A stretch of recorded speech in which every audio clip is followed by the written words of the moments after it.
بسم اللہ الرحمن الرحیم، السلام علیکم۔ میں ہوں محمد ادریس وان ایڈوکیٹ۔ دوستو، لڑکیوں کی تعلیم کی حوالے سے 2 روزہ بین الاقوامی کانفرنس اسلام آباد میں منعقد ہوئی ہے اور پاکستان نے اس اہم کانفرنس کی میزبانی کی ہے، جو کہ بہت بڑا اعزاز ہے۔ اور اس کانفرنس کی خاص بات یہ ہے کہ پوری اسلامی دنیا سے وزرائے تعلیم نے اس میں شرکت کی ہے، اور اس کے علاوہ جو دیگر متعلقہ لوگ تھے جو تعلیم کی بات کرتے ہیں دنیا میں، جو پاکستان میں تعلیم کی بڑھوتری کی بات کرتے ہیں، ان تمام ریلیونٹ لوگوں نے اس کانفرنس میں شرکت کی ہے۔ وزیر اعظم صاحب نے اس کا افتتاح کیا اور وزیر اعظم صاحب نے خطاب کرتے ہوئے کہا کہ پاکستان میں جو درپیش مسائل ہیں خواتین کی تعلیم کے حوالے سے، ان سے ہم نے نپٹنا ہے۔ اور اس کے علاوہ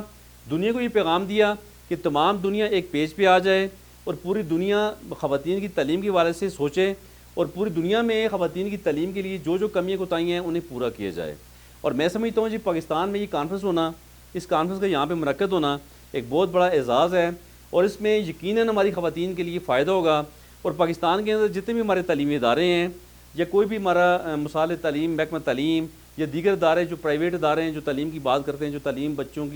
کی تعلیم کے لیے جو کام کر رہے ہیں،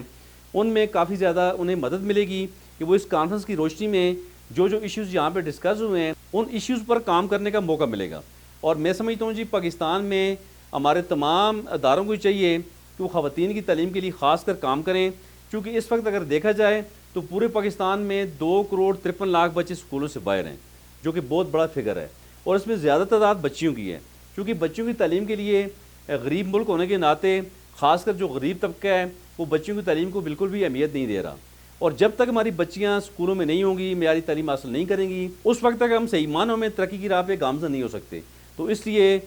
پورے پاکستان کے تمام اداروں کو، ہماری صوبائی گورنمنٹ کو، ہماری مرکزی گورنمنٹ کو اس اہم ایشو پہ کام کرنا ہوگا اور خواتین کی تعلیم کے لیے بھرپور طریقے سے آگے بڑھنا ہوگا۔